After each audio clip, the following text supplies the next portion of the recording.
नमस्कार। आज बात करते हैं एक ऐसे देवता की जिनके व्यक्तित्व में कई विरोधाभास हैं। एक तरफ वो महायोगी है तो दूसरी तरफ एक पारिवारिक पुरुष, एक संहारक भी और एक रक्षक भी। तो चलिए भगवान शिव के इन्हीं अनगिनत रूपों के रहस्यों को समझने की कोशिश करते हैं। और सच कहें तो यही विरोधाभास भगवान शिव के चरित्र को इतना ज्यादा दिलचस्प बना देते हैं। तो सवाल यही उठता है कि आखिर वो हैं कौन। आइए उनके अलग अलग पहलुओं को एक एक करके समझते हैं।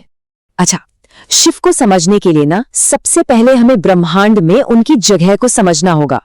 उन्हें सिर्फ एक देवता नहीं बल्कि महादेव कहा जाता है, यानी देवों के देव। पर ऐसा क्यों है? हम सबने उन्हें कैलाश पर्वत पर गहरे ध्यान में लीन देखा है ना?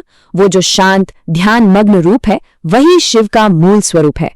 लेकिन देखिए, इस शांति को कमजोरी समझने की भूल बिल्कुल मत कीजिएगा, क्योंकि इसी स्थिरता में ब्रह्मांड को चलाने वाली सबसे बड़ी शक्ति छिपी हुई है।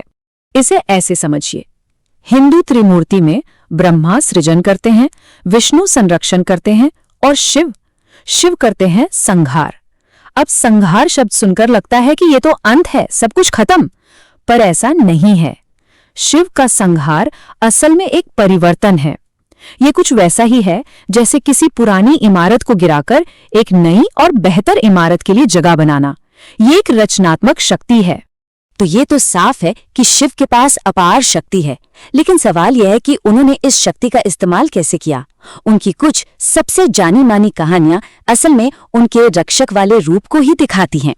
जरा सोचिए, एक ऐसी नदी के बारे में जो इतनी ज्यादा शक्तिशाली हो कि अगर वो धरती पर उतर आए तो पूरी दुनिया में प्रलय आ जाए।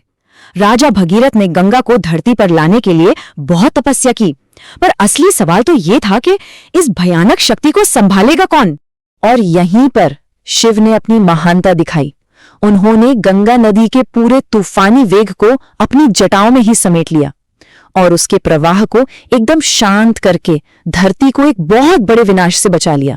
ये कहानी एक बहुत बड़ी बात सिखाती है कि असली ताकत किसी चीज को तबाह करने में नहीं है, बल्कि उस ताकत को काबू में रखकर दूसरों की रक्षा करने में है। ऐसी ही एक और कहानी है समुद्र मंथन की। जब देवता और असुर अमृत पाने के लिए समुद्र को मथ रहे थे तो अमृत से पहले निकला हलाहल, एक ऐसा घातक जहर जो पल भर में पूरे ब्रह्मांड को जलाकर राख कर सकता था। सोचिए, हर कोई पीछे हट गया, कोई भी उस विष को पीने की हिम्मत नहीं जुटा सका। तब शिव आगे आए और उन्होंने पूरी दुनिया को बचाने के लिए उस जहर को पी लिया। उन्होंने उस जहर को अपने गले से नीचे नहीं उतरने दिया, उसे कंठ में ही रोक लिया और इसी महान आत्म बलिदान के बाद से वो नीलकंठ कहलाए। तो अब तक हमने शिव के शक्तिशाली और त्यागी रूप को देखा, पर शिव सिर्फ शक्ति और त्याग के ही देवता नहीं है। उनके लिए सबसे ज्यादा मायने रखती है सच्ची भक्ति, फिर चाहे वो किसी भी रूप में क्यों ना हो। एक बड़ी दिलचस्प कहानी है एक शिकारी की। वो जंगल में खो गया था और रात भर जागते रहने के लिए एक पेड़ से पत्ते तोड़ तोड़कर नीचे फेंकता रहा। उसे पता भी नहीं था कि वो बेलपत्र थे और ठीक नीचे एक शिवलिंग भी था। मतलब अनजाने में ही वो शिव की पूजा कर रहा था। शिव ने क्या देखा? उन्होंने पूजा का तरीका नहीं देखा, बल्कि उस शिकारी के मन की सरलता और उसकी उस अनजाने में हुई भक्ति को देखा और उसे आशीर्वाद दिया। ये दिखाता है कि उनके लिए सच्ची आस्था किसी भी बड़े पूजा पाठ या कर्मकांड से कहीं ज्यादा बढ़कर है। ऐसी ही एक और कहानी है।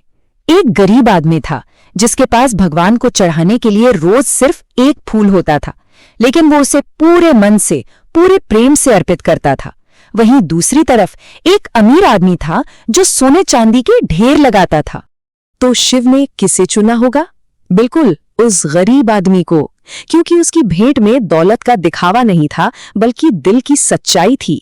और शिव ने यही दिखाया कि सच्ची भक्ति दिल से होती है, धन दौलत से नहीं। अच्छा, जब भी हम शिव की कोई तस्वीर या मूर्ति देखते हैं तो हमें कई चीजें नजर आती हैं, कई प्रतीक। चलिए जरा उनके मतलब को समझते हैं। जैसे उनका त्रिशूल, ये मन, शरीर और आत्मा पर नियंत्रण का प्रतीक है। फिर है डमरू, जिसकी धुन को सृष्टि की पहली आवाज माना जाता है। उनके गले में जो सर्प है वो दिखाता है कि उन्होंने डर और मृत्यु पर विजय पाली है। और माथे पर अर्धचंद्र, वो समय और भावनाओं पर उनके नियंत्रण को दर्शाता है। और शायद सबसे शक्तिशाली प्रतीक है उनका तीसरा नेत्र। देखिए, ये सिर्फ देखने के लिए नहीं है, बल्कि ये ज्ञान और सच को सीधे सीधे महसूस करने का प्रतीक है। और कहते हैं कि जब ये आंख खुलती है तो अज्ञान और बुराई आग में जलकर राख हो जाते हैं। तो एक तरफ वो एक महान तपस्वी हैं, संहारक हैं, लेकिन इसके साथ साथ शिव एक पारिवारिक व्यक्ति भी हैं, और ये उनके चरित्र का एक और बहुत ही अद्भुत पहलू है। एक बहुत प्रसिद्ध कथा है, देवी पार्वती ने एक पुत्र गणेश को बनाया और उन्हें दरवाजे की रखवाली करने को कहा। अब जब शिव घर आए तो गणेश उन्हें नहीं जानते थे और उन्होंने अपने ही पिता को अंदर जाने से रोक दिया। इस बात पर शिव इतने क्रोधित हुए कि उन्होंने गणेश का सिर धड़ से अलग कर दिया। लेकिन जब दुखी पार्वती ने उन्हें बताया कि वो उनका ही पुत्र था, तो शिव का गुस्सा गहरे पछतावे में बदल गया। उन्होंने न सिर्फ एक हाथी का सिर लगाकर अपने बेटे को दोबारा जिंदा किया, बल्कि उसे वापस जीवन भी दिया। अपनी इतनी अपार शक्ति के बावजूद शिव पार्वती के लिए एक प्यारे पति हैं और गणेश और कार्तिकेय के पिता भी। ये हमें सिखाता है कि परिवार और संतुलन कितना जरूरी है।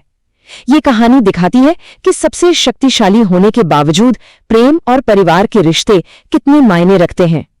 तो आखिर में ये सवाल मन में आता है कि शक्ति, त्याग और भक्ति की ये जो प्राचीन कथाएं हैं, ये आज हमारे लिए क्या मायने रखती हैं?